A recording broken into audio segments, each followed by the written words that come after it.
Talofa lava, this is Pacific Waves from RNZ Pacific. I'm Susana Suisuiki. Coming up, there's still a lot of work to do following New Caledonia's deal. Also, so it's a bit petty and it's a missed opportunity for dialogue to sort out the differences between the two governments.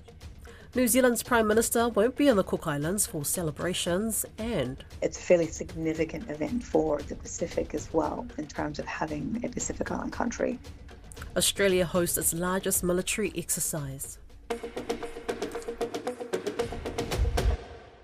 The jury is still out on whether an historic deal signed by New Caledonia's pro- and anti-independence parties in Paris will bring an end to the impasse over the territory's future political status. After 10 days of negotiations mediated by France, the parties on Saturday signed a 13-page document called Agreement Project of the Future of New Caledonia. If realised, it would effectively create a state of New Caledonia within France, but a lot of work still needs to be done. I spoke with our French Pacific desk correspondent Patrick de Cloyter about the deal.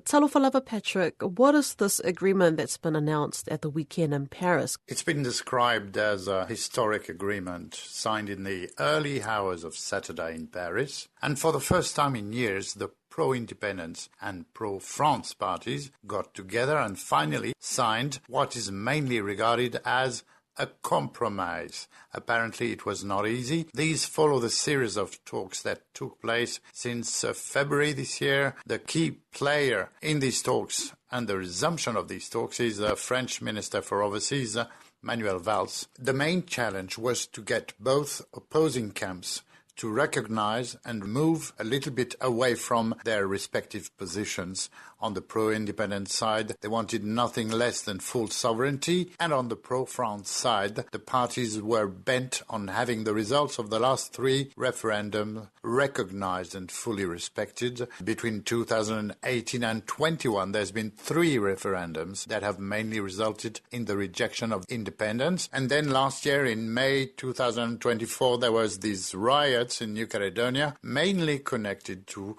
a proposed change to the rules of eligibility to vote at local elections. Since the beginning of July, all parties were back at the negotiating table in Paris, behind closed doors. This was supposed to be the summit of the last chance, and it was convened by President Emmanuel Macron, but it was mainly, yet again, conducted by Manuel Valls.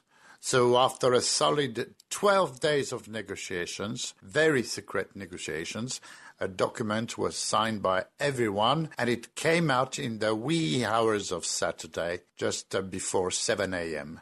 So what exactly is in this document or deal? In this document, there are several striking things. First of all, the project to make New Caledonia a fully fledged state. This is the first time this happens in France. It's also described as an innovative process. This is what constitutionalists call a sui generis status, which in Latin means development like no other, a unique one. No doubt this new document will get experts and constitutionalists scratching their heads, trying to make sense of what is basically a completely unheard of approach. Under this statehood vision, what we can see in the document is that New Caledonia would have control of its own foreign affairs, but with a high level of consultation with France. It's not clear at this stage whether this would entitle New Caledonia to have a seat in the United Nations. In other domains like police and security or currency, the French would remain in charge, even though there are some provisions that would allow local police to be created and to operate. There is also this very sensitive question of who is entitled to vote at local elections. This is the very subject that caused the riots in May last year, because this would open the right to vote to French citizens who are born or have resided in New Caledonia after 1998. And of course, this is also closely related to the notion of New Caledonia citizenship and later nationality. This also means that the provincial elections that were supposed to take place no later than the end of November this year will now take place in May or June next year. And by the way, this is the third time that these provincial elections have been postponed. The new agreement also includes modifications to the level of representation in the 3 provinces of New Caledonia at the Congress, especially for the southern province where the capital Numia is located, because a large proportion of New Caledonia's population lives in this province in the south. So this level of representation at the Congress is going to increase. There is also a significant chapter in this agreement dedicated to the recovery of the economy after the riots of last year. And still on the economic level, there has been a plan to restructure New Caledonia's nickel mining industry, which is also in tatters, not just because of the riots last year, but because of the high cost of production, which makes New Caledonia's nickel much more expensive and less competitive than the one produced in Indonesia. And what happens next? It's all very well to say that this agreement has been signed and hailed and applauded by most of the leaders in France and in New Caledonia. One way of describing the situation would be to say that the real work begins now. First of all, it will have to be transcribed at local level and voted at the Congress of New Caledonia. Then the people of New Caledonia will have to endorse whatever comes out and what they call a fundamental law for New Caledonia. And then it would be the turn of the French Parliament to enshrine this new text into a new paragraph of the French Constitution. This constitutional amendment will have to be supported by a sufficient majority from the French Parliament. Are all the parties really behind this? Some French parties have already expressed support, but within the French National Assembly, there are those who are actually very doubtful that they will 100% back this new project, and that brings us straight into French national politics at play. For example, the Rassemblement National has a very real majority within the French Parliament, and its leader, Marine Le Pen, has already expressed doubts on whether her party would provide its support. What are the likely repercussions of this document in terms of the relationship between France and the rest of its overseas territories? It certainly could have repercussions on the relation between France and the rest of its overseas territories. And in the Pacific, one is thinking, of course, about French Polynesia. This is exactly where the Minister of Overseas, Manuel Valls, is going to travel in the coming days. And what's been the reactions from the people back in New Caledonia? Now, after signing this document, New Caledonia's political leaders are very much aware that when they get back home, they will have to go back to their militant bases and face the music, and they will have to explain or sell the agreement to these militants who are still doubtful. The chief negotiator for the pro-independence FLNKS, Emmanuel Chibau, has actually already said this weekend that he was expecting him and his delegation to be, quote, insulted once they get back home. Basically because this document is a compromise and that obviously it cannot satisfy everyone entirely. All of the political leaders, whichever side you're talking about, are very aware of that, especially when you know that Emmanuel Chibau's father, Jean-Marie Chibau, was killed by one of his own militants in 1989, just 1 year after signing a similar and earlier agreement with the French Prime Minister of the time, Michel Rocard. So the weight of history on his shoulder is very real, as you can imagine.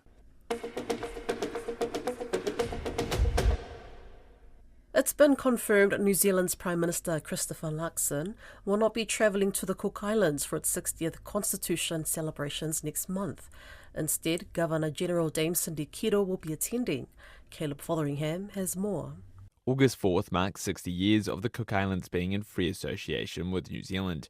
But according to a spokesperson from Winston Peters' office, both Prime Minister Christopher Luxon and the Foreign Minister will not attend official commemorations. William Numanga, who worked for former Cook Islands Prime Minister Henry Puna as a policy analyst, says the event is an opportunity for New Zealand to show maturity. Who they send sends a clear message, and I think if New Zealand wants to move forward on a lot of things, of course it should send the Prime Minister, or at least the Deputy Prime Minister. Last month, New Zealand paused nearly $20 million in development assistance funding to the Cook Islands after its government signed several controversial deals with China. The pause was because the Cook Islands did not consult fully with Aotearoa over the China deals. Mr. Numanga says the two nations' relationship troubles have played out publicly, so it's not a shock the Prime Minister is not attending the celebrations. I think a lot of people will not be surprised, but I think a lot of people would want to be able to move forward from where things are at, and hopefully we can resolve things at the diplomatic level. In 2015, former Prime Minister Sir John Key attended celebrations marking 50 years. New Zealand Green MP Tiano Tuiono, who is one of the two Cook Islands MPs in Parliament, says the coalition government is being petty. We should have representatives there to celebrate that important anniversary for the Cook Islands, and it's an important milestone in the relationship with the Cook Islands. I mean, John Key went 10 years ago. So it's a bit petty, and it's a missed opportunity for dialogue to sort out the differences between the two governments. Officials from the Cook Islands and New Zealand have been regularly meeting to try and restore the relationship. Mr. Tuiono says it needs to be a priority. It's one thing to have disagreements with the government, but when that kind of impacts the people who are also New Zealand citizens, we've got New Zealand passports. I think the emphasis here actually should be that government should be focusing on patching things up. Prime Minister Mark Brown says his government is honoured to have New Zealand's Governor-General representing New Zealand at the event. Australia's largest military exercise, Talisman Sabre, is underway in the Pacific. More than 35,000 military personnel from Australia, the US and partnering nations are being deployed across Australia, Papua New Guinea and Christmas Island. Caleb Fotheringham asked Massey University Associate Professor Anna Poles why the exercise is so significant. It's partly the scale of it, certainly. As I said, 19 nations, which is a fairly significant number of countries, right from the Netherlands through to Tonga. And it's a significant number of personnel, as well as the fact that this year their part of Talisman Sabre is actually going to be hosted by Papua New Guinea, which is the first time that has taken place. And this has been particularly significant, not only because of the relationship between Australia and Papua New Guinea, but also because of this year being Papua New Guinea's 50th anniversary of independence. So this is a sort of strong signal of the relationship between the Papua New Guinea Defence Force and Australia, and it's a fairly significant event for the Pacific as well, in terms of having a Pacific Island country hosting a part of Talisman Sabre. And not only hosting, I noticed you mentioned it before, Tonga and Fiji, they're also part of this exercise. Is that standard to include smaller militaries like Tonga's Defence Force and Fiji's? Well, it certainly has become increasingly so. It's not the first multilateral exercise to do so. Obviously, New Zealand has hosted exercise Southern Katipo for a number of years, and that also included a number of the smaller defence forces. But as there is increasing focus on the potential for military conflict in the Indo-Pacific, we are seeing the militaries of the Pacific, Papua New Guinea, Tonga and Fiji, notably as the only three militaries in the region, they are increasingly being included in these types of multilateral exercises. And is this really part of that interoperability thing where perhaps bigger militaries like Australia would want to be able to work more interlinked with the defence forces of Tonga and Fiji and Papua New Guinea? Well, there are already very deep relationships. Defence cooperation in the region is one of the most sort of long-standing and deepest types of relationships in the region, whether that be between the Australian Defence Force and the Papua New Guinea Defence Force, or between the New Zealand Defence Force and Fiji, for example. So those relationships are deep, and they're long-standing. What we're seeing increasingly now is a growing sense of wanting to include, shall we say, sort of like-minded defence partners in these exercises, such as the exercise Talisman Sabre, because it is part of, growing capabilities and interoperabilities with Pacific countries, as well as a demonstrating sort of a level of sort of strategic deterrence through the sort of the breadth and width of an exercise like Talisman Sabre. That's Pacific Waves for today. For all episodes, head over to rnz.co.nz/Pacific. We're also on Spotify, Apple and iHeartRadio. From myself and the RNZ Pacific team, tō whā, sui fua.